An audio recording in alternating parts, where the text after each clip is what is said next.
anything, and I did this with my 101 class earlier, and so I'm doing it with y'all because you all are going to be amateur historians, whether you want to or not, maybe even professional someday. When it comes to dates and other things in either your history textbook or documents, writings, or whatever, okay, the first thing, back in olden times, like when I was in college, all right, we listed all dates as either BC or AD. Now, I know some of you know this, and if you do, great. Feel free to share, and if you don't be embarrassed.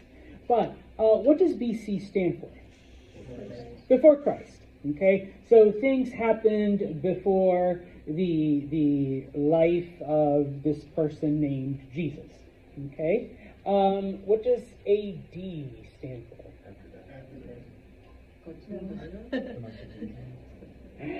Okay, yeah, I'm not going to shame anyone. I know it makes sense to think after death, AD, but then what happens to the years of his life? Those were just one before him and then after him. No.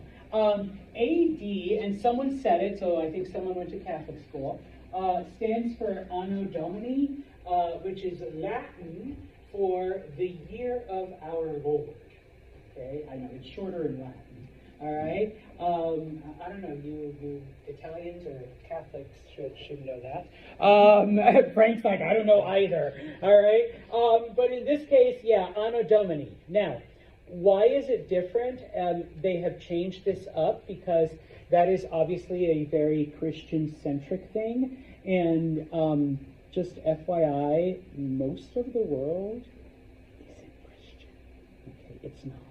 All right, once you get out there, all right, they're not. And so what a lot of historians and history books and history texts and all this history stuff has begun doing is we've begun, including your book, all right, we've begun using BCE and CE, all right?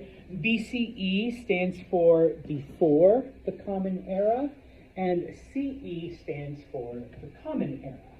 Now, the only bad thing about this is that, yes, it does align. You know, it's still a Christian-centric thing because it still aligns with the years of Jesus' life. We're just not calling it that, all right? So like right now, we're in the year 2025 CE, okay, type of thing. So, I only point this out because I've had students be like, Mr. Santos, this says like 1422 CE. What is CE? It would be like what they used to write AD. Okay, you know, it's the Common Era. It's the year 14 whatever. All right. The other thing that you will see in a lot of history, books, textbooks, writings, etc., including yours, is that sometimes we'll refer to an era. Sometimes we'll put years. Like the 1300s, okay? And then sometimes it'll write stuff like the 15th century or the 18th century. When you see this, just subtract 100, and that will give you the years. So the 15th century, it's the 1400s, okay? The 18th century, the 1700s, yes. So even though I wrote the 1300s, your textbook might say the 14th century. In the 14th century, the bubonic plague killed everything, all right? Or Mr. Santos wrote in the 1300s, okay? Mr. Santos is really, really, really old. I was born back in the 1900s, okay, a long, long time ago. But any other 1900 person? Okay. No, that's okay. My oldest child was born in 2000, so I don't expect any of you in here are older than my daughter. But I would say I was born in the 20th century, okay? Because, 20 subtract 100, it's the 1900. I'm not going to tell you which 19 year, all right? But it was after the 1950s, I'll tell you that much. I'm not, 80, way past that. All right. But you guys, even though it's the year 2025, what century are we in? 21st. This is the 21st century. Which is back in the 100. Okay? So, and yes, I know it's confusing. But just to, once again, make you amateur historians. All right? So, now that we've got that out of the way, because, I do have, the different things there. Okay? We're starting off chapter 11 with the bubonic plague, the Black Death. All right? We'll explain why it's called the Black Death in a minute. All right? But it's been kind of going on, because we mentioned it when we talked about Roman times, when we talked about the Byzantines. All right? By the 1300s, all right, it is in full spread. Okay, it starts off in Asia, all right,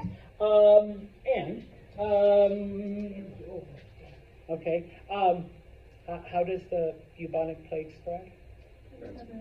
Yes, all right, it is on a flea, a very specific flea that lives on rats, okay, and no offense, but we're all human. Humans are pretty filthy, dirty creatures, including myself and all of y'all. Okay? And so wherever there is a congregation of people, okay, there is going to be garbage. And where there's garbage, there are rats. And back then, where there's rats, there's the bubonic plague flea. Okay?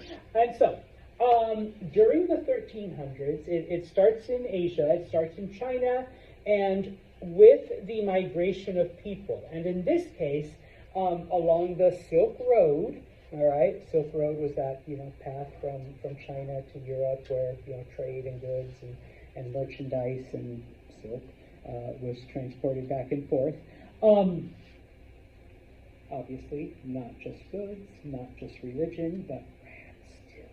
All right, they tagged along for the ride, and of course, by now, because if you made it this far in History 101, if you recall, during the 900s, humans began to use boats more to ship things from Asia to Europe.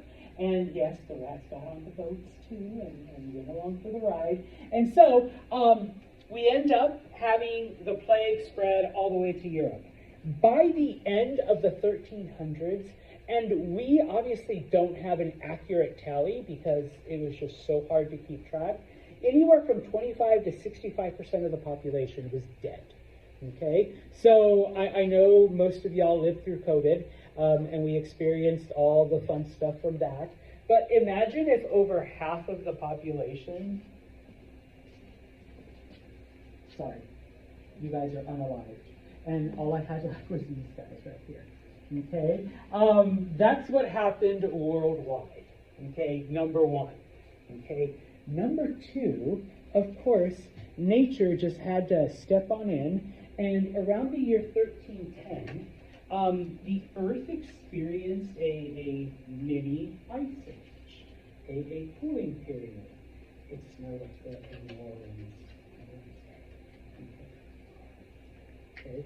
They got a blizzard in Florida. It was a dusting, but to them it's a all right, so we have this mini ice age that is ruining all the food, and if you recall,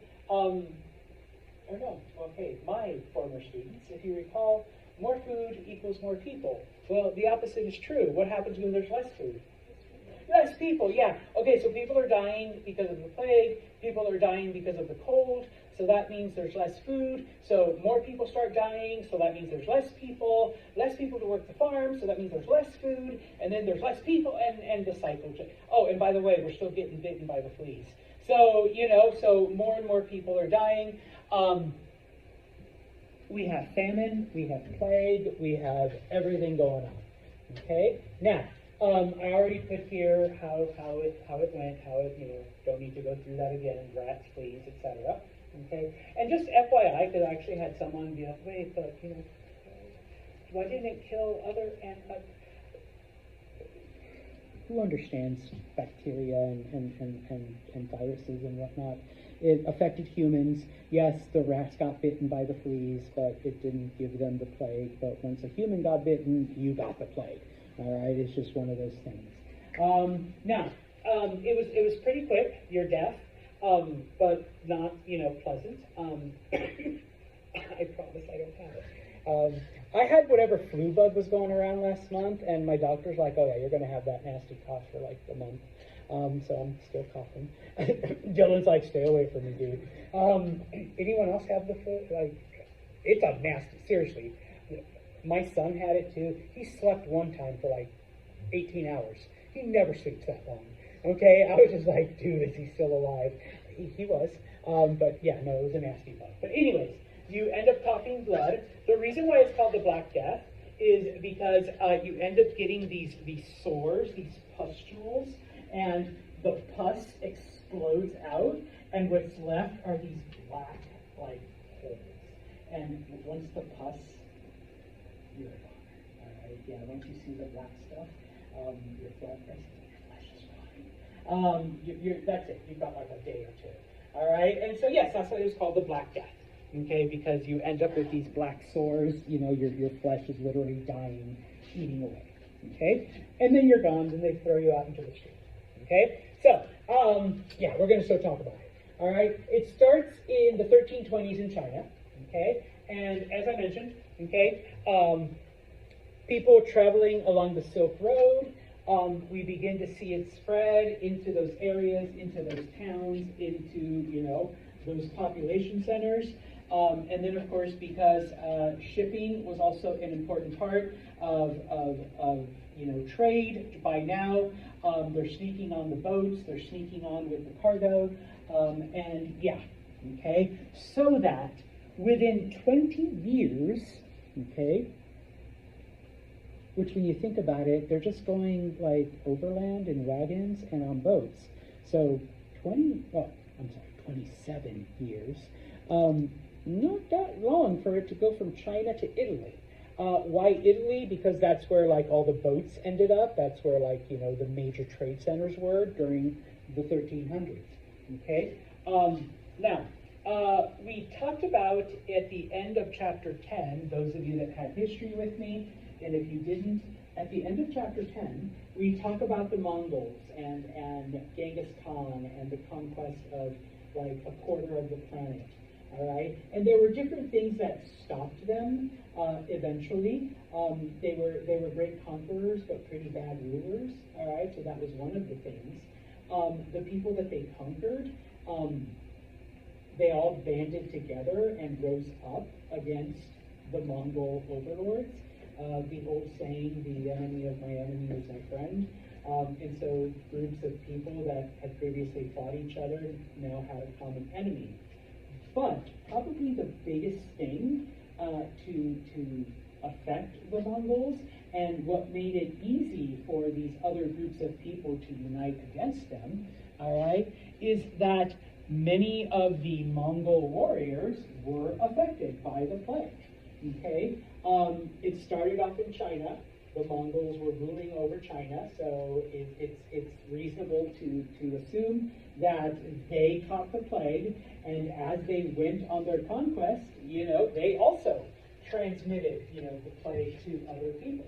Okay, and so yes, that left them weakened, that left them vulnerable, and so in addition to the other reasons. The plague, the Black Death, was also a reason why the Mongols were stopped from conquering them. Okay, by 1347, okay, the plague has reached once again the big population centers: Baghdad in Egypt, the city of Alexandria in Syria, the city of Damascus. Okay, now some of these cities are Muslim. And of course, remember, Muslims had, a bit more advanced knowledge when it came to hygiene and cleanliness, but even that didn't make them immune. All right, you still have groups of people. The garbage has to go somewhere. All right, and wherever that garbage is, you're going to have the rats, and where you have the rats, you're going to have the fleas, and when you have the fleas, you're going to get the plague. Didn't it also not help that they had like Ramadans they couldn't eat and the bodies were eaten? Yeah. Okay. So certain Muslim traditions also encourage this stuff. Okay. And so with people dying, eventually, and this is one of the other reasons, because if you recall, once again, if you took History 101 or if you took it with me, we talked about the spread of Islam and the conquest of everything from Arabia to the Middle East to Afghanistan, North Africa. And while for the most part, you did have some unity, one of the reasons, in addition to, political infighting and Arab versus non-Arab and all of this stuff, a lot of people died because of the plague. You lose your population, you lose control, you've lost your armies, you've lost your governors and your rulers, and so the kingdoms were in shambles. Not that they completely went away, but things were not good. Okay. Those of you that are new to Santos, and I explained this on Wednesday, I love maps. Okay, I'm gonna give you lots of maps. All right, this map shows the spread of the plague. Okay. First along the Silk Road, okay, along the conquest route of the Mongols, okay, and of course, if the rats decided to take boats, okay, how it spread via the ships, all right. Now, one of the interesting things, and I've seen it written in a couple places, some of the people that survived were women, and not because women are immune to the bubonic plague, but many of the survivors were women who lived alone and isolated from most of society. But one of the things that they've discovered in the historical records that all these women have in common, cats. And I know I'm not going to get into, oh yeah, crazy old cat lady, but that's kind of where you get the thing, because what do cats do when it comes to rodents? They eat them, yeah. Now, some people that put on to, like, if the rats affect, won't the rats get on the cats and then get, different kind of flea, all right? This flea only affected rats, okay? And bit humans. So the cats are eliminating the rats, all right? And so we have, sorry, you're going to be our crazy cat lady. We have Nate, who lives all by himself out in a cabin, and he has like 15 cats that are keeping all of the bubonic rats away, okay? And suddenly the rest of the village is dying and sick, and the black pustules and everything's dying. And so we have Brady, who's like our leader, going, how is she surviving? Oh, what must she do? A witch! And that's where the witch hunts, the whole concept begins. Okay, like, and of course, what is associated with witches? Cats. Yeah, no, that's where the whole thing started. Kevin's like, oh, fuck. Yeah, no, that's where it started, because, okay, okay, sorry. Jacqueline here has 10 cats, and she has survived the most horrendous plague known to humanity, and everybody else is sick and dying, and it's like, she's surviving, she's got cats, obviously some kind of stupid, crazy magic spell, and then, now we see another lady, little Morgan here, who also is surviving this plague and has cats, but then we have someone who doesn't have cats, and he died, all right, and how do you know that they're witches? Cats. Yes, I put that in the budget. I'm getting rid of my cats. No, but that's where it started. Okay, that's actually where it began. And so guess what? A woman lives alone with cats. That's a witch. Time to burn her, or kill her, or drown her, or hang her, or do whatever to get rid of this. No, this is true. This is where it started during the Black Death. All because they were smart enough to have cats who ate the rats who kept them from getting the plague, type of stuff. So yeah. But anyways, back to the history. Okay? Well, that is part of the history. Because later on we see the same thing, anyone with a cat is accused of being a witch. All right, through the rest. Even today we do make fun of the crazy cat. We still make fun of, Dylan's like, yeah, that's my aunt. We make fun of the single crazy cat woman. Well, no, and this is where it started, that whole stereotype, whatnot. Okay? Now, if in the Muslim kingdoms, where cleanliness and hygiene and an understanding of infection and viruses existed, they still suffered, a crazy amount of death and a crazy amount of illness. Imagine Western Europe, which, once again, they are coming out of the Dark Ages, okay, where Europeans have quite literally regressed, all right, when it comes to learning and knowledge and all of this other stuff. And of course, by now, in the 1,000 or so years since the fall of Rome, places like Italy and France and England, they're gaining population, the cities are overcrowded. No offense, Euro-Americans, but just as a reminder, remember, while, Muslim countries had like running water and underground pools, and don't forget, even the Romans had, aqueducts and running water and bathing areas and all this other stuff. Europeans in the 1300s were pooping in buckets and throwing it out the window into the street. Okay? Not the most ideal situation. Okay? And so, yes, overcrowded, unsanitary, hello rats, hello Black Death. And some people were like, you know what? When we leave the city and go out to the middle of nowhere, like, we don't catch the plague. Oh, yeah, like, what the hell's up with that? So people start abandoning cities again. In the countryside, people begin to, kind of flourish a little bit more. Our best guesses, there were about 80 million people in Europe during this time. By the end, 50 million of them have died.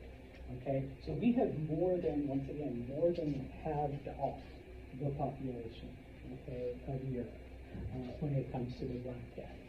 Okay, now what is interesting, and you even see this today, okay, yes, everybody's dying, okay? Eventually, though, the deaths do stop, or they at least slow down. Why? Yeah, you run out of people for the plague to infect. Okay, some people have moved to the countryside. Dead. Morgan, you good. Dead. You can be alive. Dead. So, Morgan's over here, Dylan's over here. They're, they're away from each other, so, okay, no infection. But then, of course, Morgan has a family, and Dylan has a family, and so now people begin to increase. And, Frank's like, oh, well, shit, there's no one where I live, so I'm going to move over here because there's like 2 families. So start moving into the area, and as the population begins to increase, what comes back? The plague. And so now Morgan, now you're there.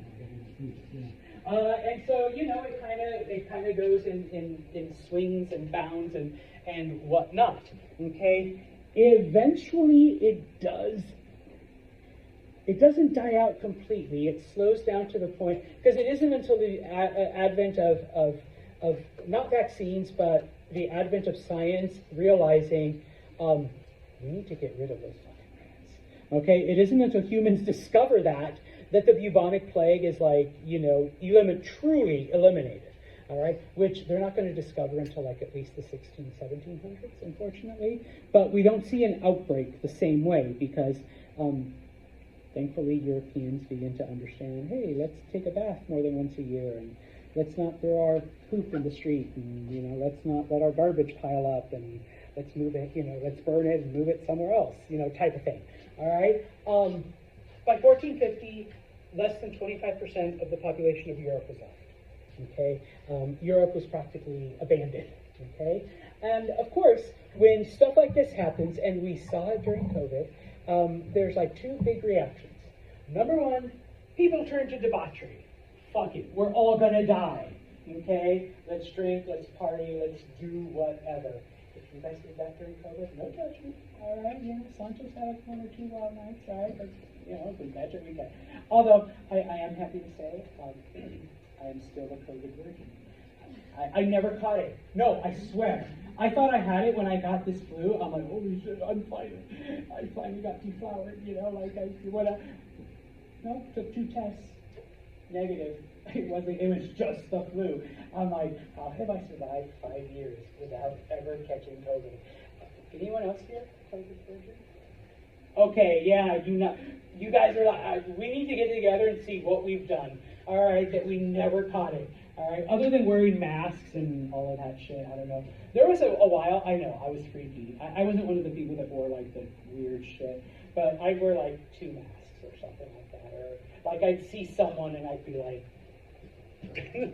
stay away from me, Jade. No.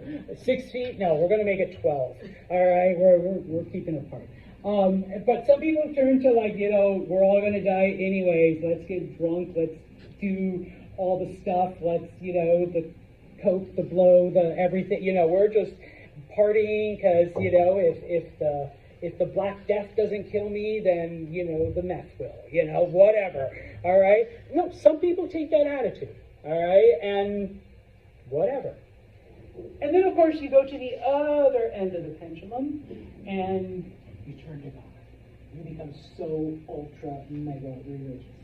No offense if that happened to you during COVID. You found Jesus and you're whomever, and now you're in church every day, every Sunday, or you're praying. And yeah, some people turn back to religion and all of that stuff. Frank's like, yeah, that's my sister. No, you gotta pray. And so we see this during the Middle Ages. Now, well, I guess it depends on your perspective. More people did this than this, because in this case, a lot of people blamed the church for the death. Like you guys did nothing to help. You told us to pray harder. Oh, your mom died? You didn't pray hard enough, Jade. That's all you told us. And so a lot of people were resentful of the church. Now, just some of the effects. You don't need to write this down. I'm not going to ask, but just so that you know, okay? In China, who we guesstimate that there were 115 million people, within 200 years, there was less than 75 million, okay? Which to us, Santos, that's still millions and millions. No, that's a lot of people dead from this, okay? A lot of farming was gone. And so remember, less food, less people, okay? It was one of the key things in the Mongols collapsing. In many areas, like I said, less than 20% of the people were left, okay? So, you could go miles and miles and months before you saw another person because you were so isolated because all the people that used to be there were now gone. Obviously, we didn't really see that during COVID, but, I don't know. You still, felt a certain sense of isolation. Imagine if it was like less than 20% left, okay? But probably the most important thing that happens now, though, is with this kind of collapse, all right, of society and whatnot, we begin to see then the rise of new ideas, the rise of new governments, and a reshaping of European society. Okay, now, I hope you can still see that. Okay, remember during this time, the primary form of government is something called feudalism. Okay, where you have a lord, and he lives, and if you can draw a better castle than Santos, come on up. he lives in a castle, and this lord owns all of the land in a certain area.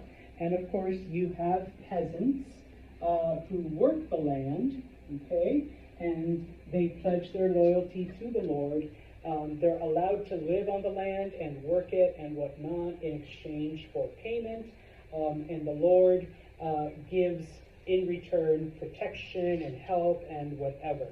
And of course, all of these people, they form a village, okay? And so while we do have some farmers, okay, we have a carpenter, we have a brick mason, we have a wagon maker, we have an expert with horses, etc., etc. And so each of them not only does stuff in the village, but does stuff for the Lord. Eliminate 80% of that. Okay, so you are going to see a collapse, whether it was the Lord's dead. So who do we pledge our loyalty to now? Who do we give stuff to? Who do we work for? 80% of the peasants have died. Who's going to train my horses? Who's going to do all the brickwork that the castle needs? Who's going to make all the wooden carpentries? Where's all my food going to come from if there's only one farmer left? Okay, type of thing. So once again, we see a collapse there. Okay, so what begins to happen? Let's see. We have about 5 minutes, 10 minutes. Okay, the ruling families that are left, because this spared no one. Okay, rich, poor, peasant, king, duke, count. Okay. The people that are left, okay, we've got to make sure our family continues to be in power, okay? Even though there's only 3 of us left, okay, but we got to make sure we keep the power. If you recall, the Chinese idea of the dynasty, where we're not pledging loyalty to a person specifically, but it is a family, okay, that is in charge of stuff, okay? So how do we keep our family, even though our family's been decimated, how do we keep our family in control? That idea spreads to other areas, okay? Now, it's known by different names, okay? If you recall, the Chinese refer to it as the mandate of heaven, because heaven has chosen this family to rule, okay? And once the heavens no longer love you, then another family rises up, okay? And now they're the ruling family, okay? In Europe, the concept becomes known as divine right, okay? So we have a family. The family they didn't just become rulers. They were chosen by God. Okay? And if you rebel against the family, who are you rebelling against? God. Yeah. You already saw 80% of y'all are already dead. Imagine if you piss off God now. Okay, how many of you are going to survive? So don't rebel against the Jade family. I can't remember your last name still. All right, the Jade family. Do not rebel against them. Okay? In Muslim countries, specifically amongst the Ottomans, the concept is known as carrying the banner of Islam. Okay, your family has been chosen, Frank, to represent all of Islam, to protect Islam, to strengthen Islam. And once again, nobody's going to rebel against the Franks because Allah is on their side. Okay, and if you rebel against Frank's family and the ruling class, you're rebelling against Allah. All right, so boom. Okay, now, even though people have been doing this for a while, okay, amongst the Chinese, it didn't always fall to the oldest son, okay. After the plague, they're like, no, we need to make sure without question, okay, this is how it goes, all right? And so we begin to see then emperor dies, emperor's oldest son becomes emperor. That emperor dies, emperor's oldest son, and so on and so on and so on. Okay, in Europe, okay, yes, this has been happening for hundreds of years. Let's make it official. Okay, oldest son only inherits. Okay, now of course there are, alternate situations, but this way though, since there's only a few of us left, when Dad dies, okay, we know, sorry Dad, we know that Big Brother is going to be the king. I really have no challenge. You have no challenge. You have no challenge. It's older brother that's going to be the king, and when he has kids, all right, then it's his oldest son that's going to be king, and so cousin, uncle, step brothers, adopted child, no claim to the throne. Okay, so it goes father, son, okay? And in Islam, okay, typically the Muslims would have some kind of committee, some kind of like, okay, the king is really sick and dying, so we now choose this person. Well, no, let's make it easier. Let's just make it father, like the Europeans and the Chinese are doing. Let's make it father to son, okay? Let's stop with this whole, because guess what? We just lost 80% of our population. What if we don't have enough people to form a committee and choose the next person, okay? So let's just say it's whichever son is still alive. That becomes the next sultan or emir or whatever, okay? Now, of course, with all these people gone, with all, their lord is dead. Guess what? That shit's ours now, okay? And so, in many areas, physical conquest. The people that were left begin to conquer the areas that had been abandoned via the death of whoever used to live there, okay? And the few people that are left, yeah, like, you're not going to stop us, all right? So they're able to conquer those areas, okay? Remember, okay, when it comes to politics, it's still kind of true today, I guess, but when it came to politics and marriage, you don't see the handsome prince and you fall in love and, the magic apple and oh my gosh, the beautiful princess and she lost her shoe and we fall in love and all this other shit. No, I'm like, King Brady, I've got a daughter, you've got a son, okay? Alone, we are weak. If we combine our kingdoms, guess what? Nobody can stand up to us. So how about if your son marries my daughter?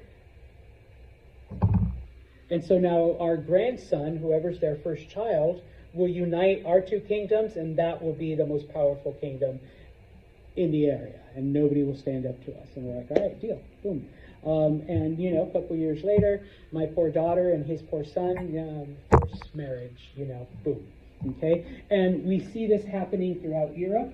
Okay? We see this happening even to this day, kind of, sort of, where you have those arranged marriages. Okay? Marriages were done for political alliances, for peace treaties, for war, for whatever. Okay? We'll get into World War I later. All right.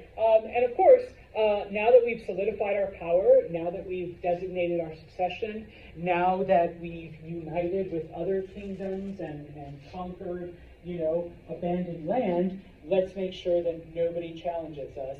Yes, we've done this, and for the most part, people are kind of scared, but, there's still going to be one or two that are going to challenge this idea, so let's make sure that physically they can't.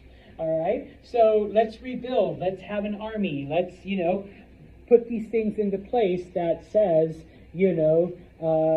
Santos Brady land. This belongs to us, and, don't challenge anything. All right, and so, okay, I'm going to stop right there. When it comes then to the post-plague world, we're going to look at the Islamic kingdoms first. All right?